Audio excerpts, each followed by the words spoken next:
Following his loan stints at Brighton and Huddersfield, Levi Colwill established a reputation and has since established himself as one of the Blues' top centre-backs this season. In this video, we will be analysing the defensive dynamo in the making, which is Levi Colwill.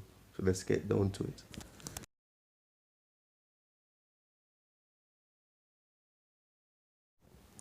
Chelsea's centre-backs are crucial for launching assaults from the back of the field, where they must be proficient passers and forwards. The centre-backs in Pochettino's system will continue to be crucial players from the team's own third. Whether he plays in a back three or a back four, at Tottenham, Toby Alderweireld handled these duties for the Argentine, but Thiago Silva, who is almost 39 years old, has probably even superior range and vision from the back.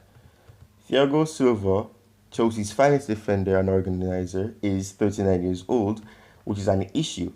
Despite Chelsea's problems, Benoit Badiashile proved to be a reliable teammate for the Brazilian in the second half of the season, complementing Thiago Silva's playing style with his calm demeanour and steadiness in defence.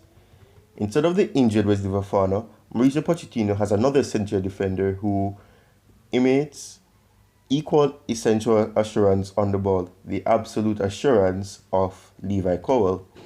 Colwill is now completely capable of holding his own for one of the greatest in the world, having played under intense defensive strain at championship level and at Brighton under the fast-paced demands. He embodies the La Pausa quality of Roberto De Zerbi, who would hesitate with the ball at different times to get the opponent to press before making a cunning pass to pull his team out of difficulty.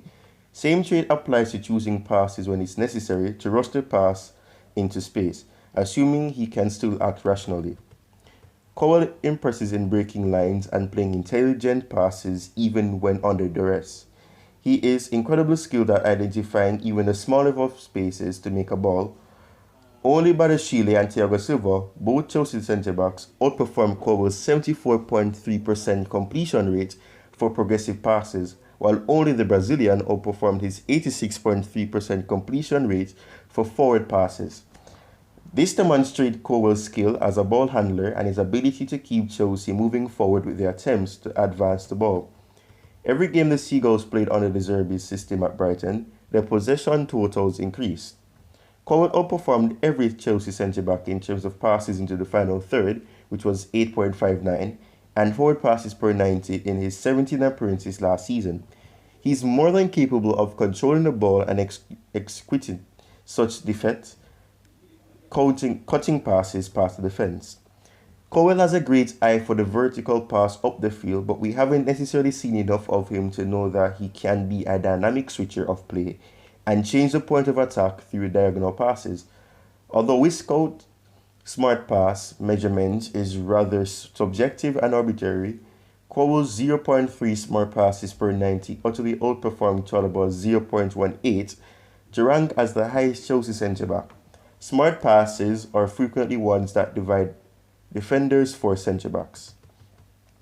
Being a left-footed centre defender gives Chelsea even more benefits when constructing plays from the back, especially now that they've lost Mount, Jorginho, Kovacic and Kante, along with the other four midfielders who were key players in Tuchel's Champions League winning season. Theoretically, they could now totally bypass the midfield lines and take a shortcut to Enzo Fernandez, allowing them to attack the offensive midfielders more directly. They frequently lack linkage in the central channels, connecting their width and midfield dynamism to the front line. Colwill's propensity for vertical passes in the thirds may be a crucial element in unlocking their attacking potential given his experience playing in a De Zerbi system.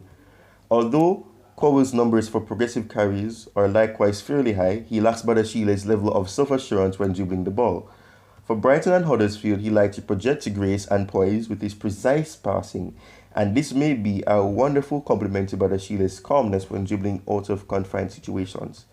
Levi Colwill, despite his skill on the ball, also established himself as a formidable force when in control. Instead of diving into tackles, Colwill prefers to clean up messes with speed and physicality.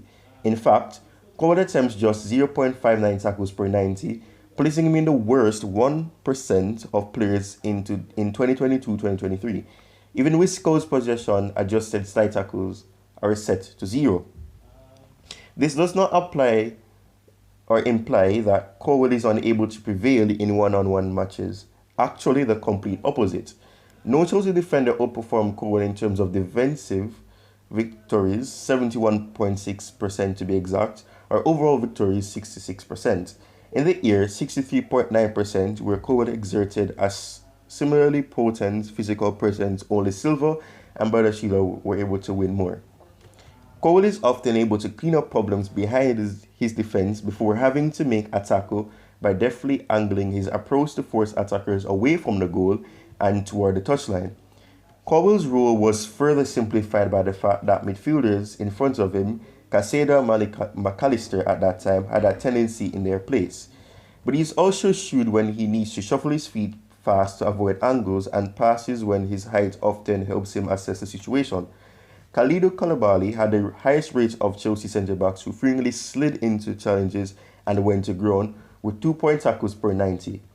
Koulibaly was largely regarded as a failure at Chelsea due to his unpredictable demeanour, aggressive tackles and constant line breaking. Chelsea should benefit from being the antithesis of that strategy because it will allow them to maintain composure and calmness in the back. It's encouraging to see that both Bardashile and the tough tackling Thiago Silva adapt similarly mindsets, taking on challenges when they're called for rather than always wanting to change headfirst into them. Without even needing to make a new acquisition, Chelsea's defense is all of a sudden looking stronger defensively. Levi Colwill has had plenty of experience playing alongside that kind of centre-back and sweeping in behind to reinforce their physical frame, especially given the parallels in playing style between Lewis Dunk and Thiago Silva. Colwill's quickness and location at the back were crucial during transition, as Dunk frequently made himself the first man to rise to the challenges. He's even had plenty of practice man-marking some of the league's most physical, gifted centre-forwards, which makes his success in duelling all the more remarkable. All in all, the Blues' decision to add him looked obvious. Wesley Fofana is now expected to miss the majority of the season, therefore Chelsea must give their 20-year-old rising sensation more playing time this year. Colwill is a player who already carries himself with the poise of someone in their mid to late 20s, and he will help the squad instantly overcome some of its tactical shortcomings in the past. Levi Colwill has been a player that, there's a lot of controversy that was surrounding around him in the transfer window or the transfer market, but he extended his contract and tied down his future to the club, and he now wears the number 26, a number that Koulibaly did wear last season, and also the number that John Terry, a player that he looks up to and a player that he has seen himself being compared to, wore. But he's a good player, and it's going to be interesting to see what happens with him this season and what he does, what impact he can bring to the team, or any further impact he can bring to the team. But this is the end of this analysis. So like, share, subscribe. See you guys next time. Cheers. Have a good one and peace.